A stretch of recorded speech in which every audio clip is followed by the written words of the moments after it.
Olá, bom dia pessoal. Vamos hoje fazer a correção da nossa última aula, né? A gente falou sobre partículas atômicas e logo após vamos dar início a um novo conteúdo. Na verdade, hoje eu vou passar um trabalho para vocês, para a gente concluir essa unidade, certo? A gente já fez algumas atividades aí, a gente já fez cerca de 5 atividades, deixa eu ver aqui se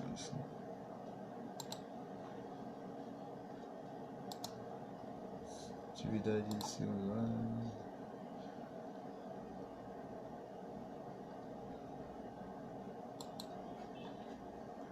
A gente tem aqui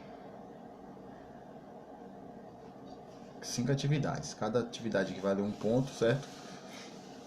Nós vamos fazer uma agora. Vou passar uma hoje para vocês, que vai valer um pouquinho mais. Vai valer acho que 5 pontos também, certo? Para a gente concluir a primeira unidade. Aí o próximo assunto a gente já entra na segunda unidade, certo? Então vamos lá. Hoje, essa última aula a gente falou sobre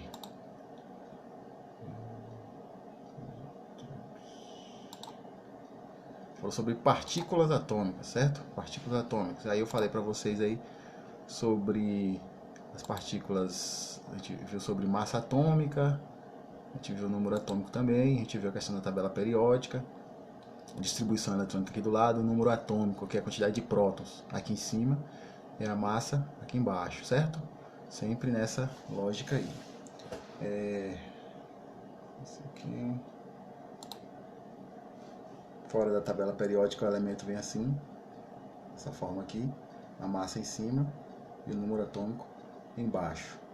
E como a gente está falando sobre a questão do átomo, então a atividade foi sobre isso, né? Foi sobre essas partículas atômicas, quando o átomo perder ou ganhar elétron e tal. Definir a carga dele, definir se ele é um cátion, se é um ânion. Só lembrando aqui, ó, o resumozinho que a gente fez. O número atômico indica a quantidade de prótons no núcleo. Então o átomo tem um núcleo e tem a quantidade, e nesse núcleo nós temos prótons e nêutrons, certo? Então o número atômico de um elemento é indicado pelo núcleo. Se o núcleo disser que tem 50 prótons, o número atômico dele é 50, certo? Está lá na parte de cima, na parte superior da tabela periódica. A massa já é a quantidade de prótons mais de nêutrons. Então, para a massa não conta elétrons, certo? E está presente no núcleo. Então, quem define a massa atômica é um núcleo, não a eletrosfera. A eletrosfera não conta para a massa atômica, certo? E temos também quando o átomo é íon, quando ele ganha ar ou perder elétrons, ele se torna um íon. Se um átomo ganhar elétron, ele se torna um íon negativo chamado de ânion. Se ele perder elétron, ele se torna um íon positivo chamado de cátion. Se um átomo nem perdeu nem ganhou, ele é um átomo neutro, certo? Então, se ele perdeu ou ganhou elétrons, ele vai se tornar um íon. Aí, a depender da quantidade que ganhar, a depender se ganhou ou se perdeu, aí cátion ou ânion. Vamos lá.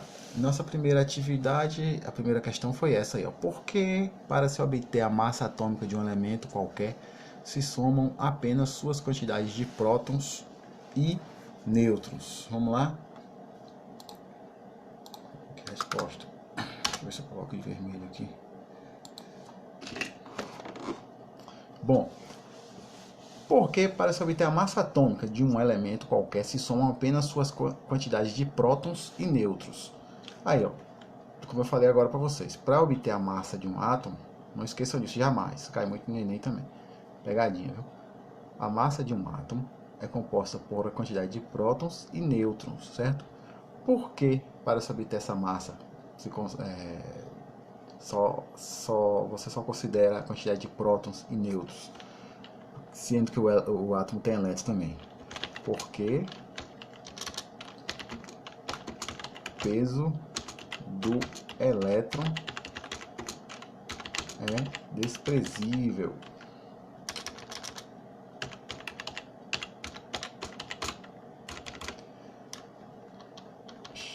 Tô mal. O peso do elétron é desprezível, certo? O elétron ele tem um peso desprezível, então não conta como para o peso de um átomo, certo? Então um elétron é muito leve em relação a um próton e também em relação a um nêutron. Então os elementos pesados de um átomo são os prótons e os nêutrons. Os elétrons não contam. Por isso que só contam prótons e nêutrons, porque o peso do elétron é desprezível. Você pode colocar isso, certo? Só essa resposta já está de bom tamanho. Explica exatamente onde estão e como estão localizados os prótons, nêutrons e os elétrons no átomo. Explique também quando esse átomo é neutro e o que precisa ocorrer para se tornar o íon. Bora lá responder primeiro. Explique exatamente onde estão localizados, onde estão e como estão localizados os prótons, nêutrons e os elétrons. Vamos lá. Aqui, prótons.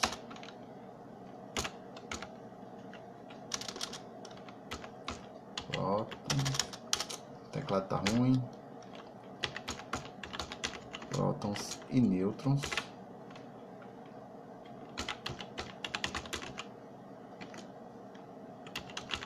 Estão no núcleo.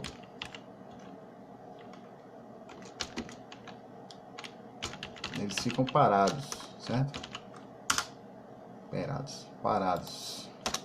Eles ficam parados no núcleo, não ficam em movimento. Os prótons e os nêutrons, certo? Os elétrons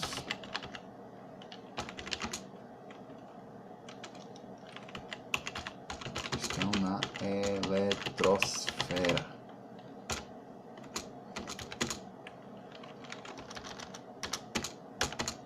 Em órbita.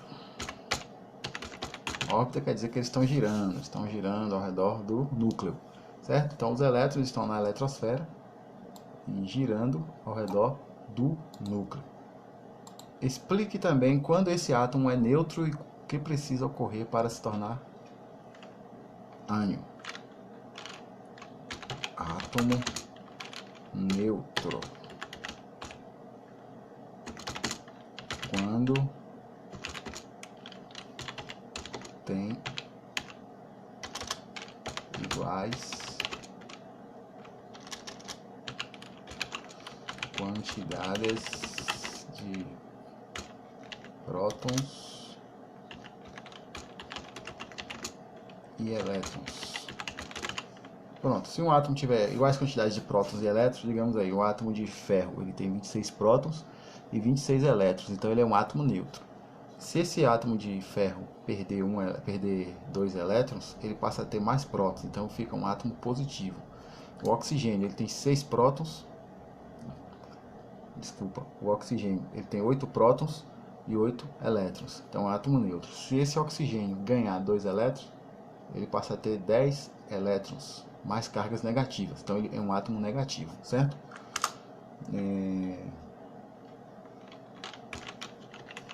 Para se tornar um ânion,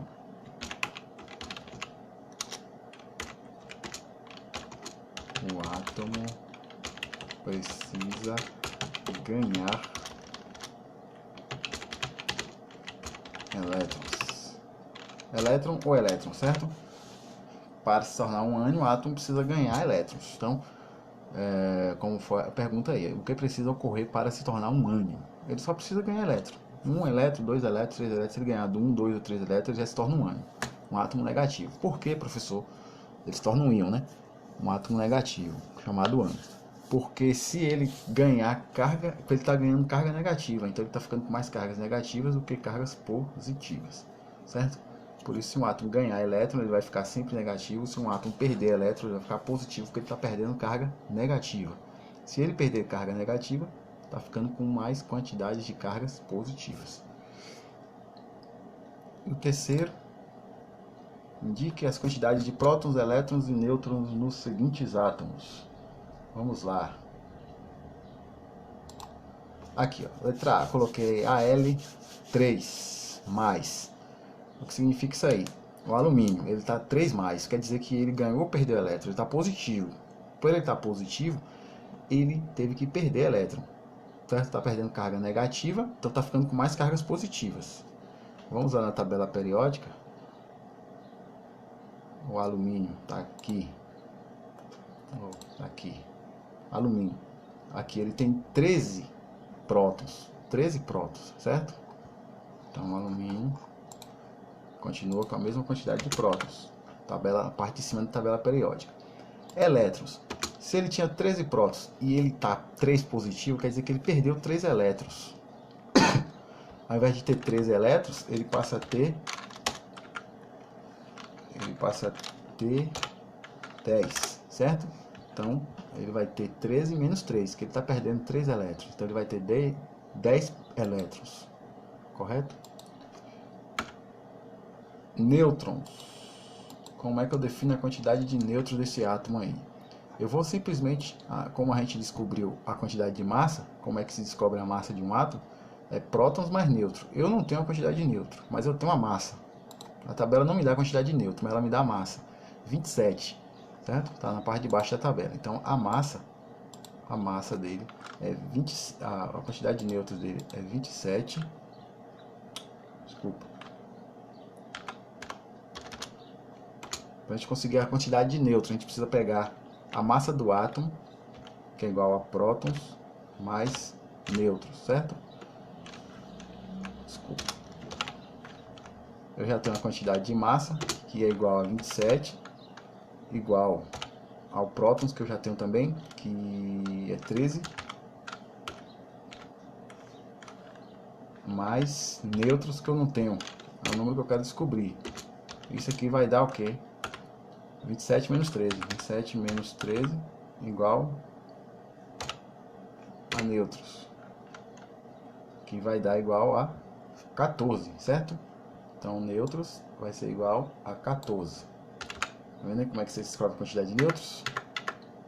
Pega a massa, diminui pela quantidade de prótons, certo? Vamos lá para o B. Bismuto, 3 negativos. Aí vamos olhar na tabela periódica qual é... Vamos ver se... Aqui. 83, o número atômico do bismuto é 83. Logo eu já tenho a quantidade de prótons dele. Bismuto, 83. Elétrons, ele está 3 negativo, quer dizer que ele ganhou 3 elétrons. Então 83 mais 3, já tinha 83 elétrons, ganhou mais 3, ficou com 86. Vou botar aqui 83 mais 3 igual a 86. Tirar aqui. Pronto, esse átomo tem 86 elétrons. E nêutrons, vamos lá olhar a massa do bismuto. 209, a massa do bismuto é 209.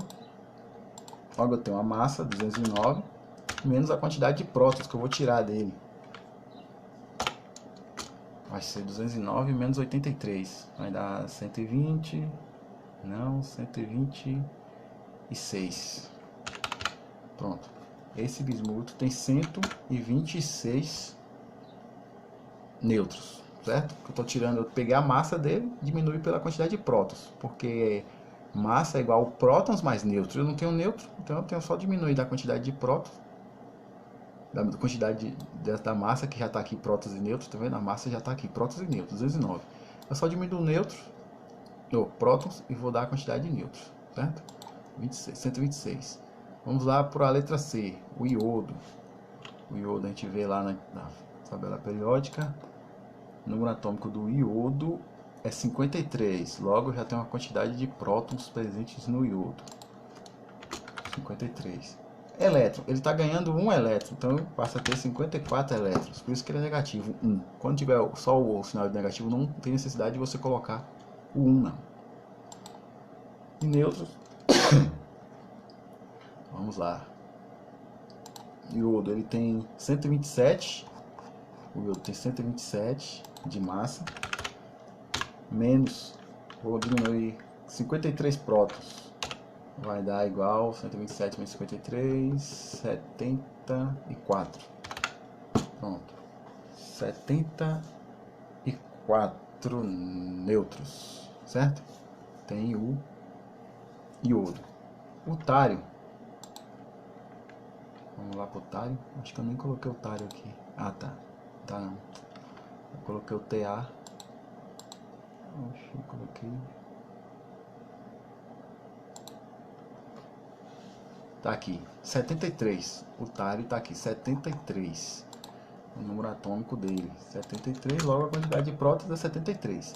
Ele não tem nenhum sinal, certo? Nem positivo nem negativo, então ele é um átomo neutro, tem 73 elétrons, vocês entenderam? Toda vez que tiver um sinal positivo ou negativo, a quantidade de prótons e elétrons não vai ser a mesma. Se ele não tiver nenhum sinal, a quantidade de prótons e elétrons vai ser sempre a mesma, certo? E para definir o número de nêutrons dele, aí pega aqui a massa, 181. A massa dele deu 181, certo? Menos a quantidade de prótons, 73. Vamos fazer a conta agora. Dá 100, 110, 108. Pronto. A quantidade de nêutrons presentes no tário, certo? É um átomo, tá um átomo neutro. Correto? Então, fiquei sem luz aqui, galera. Acabou a energia. Então, é isso aí, gente.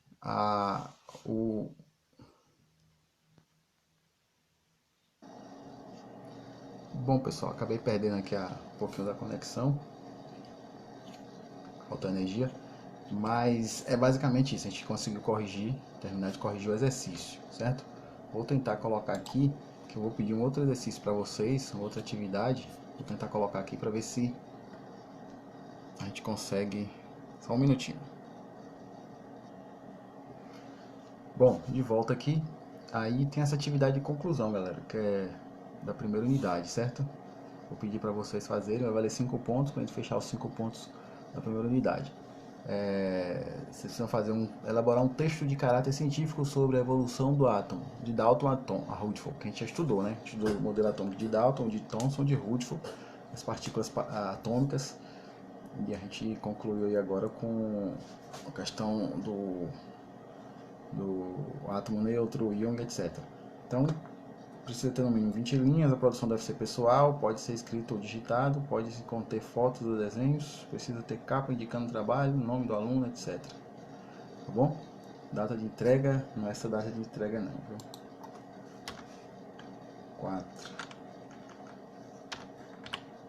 4/6, deixa eu ver se é isso mesmo. Isso. 4/6, tá bom? Então, um abraço para vocês. Uma boa semana para vocês. Aqui, ó, modelo de Dalton, de Thomson, de Rutherford. Tem as partículas atômicas também. Então, fiquem com Deus. Um abraço e até a nossa próxima aula, tá bom?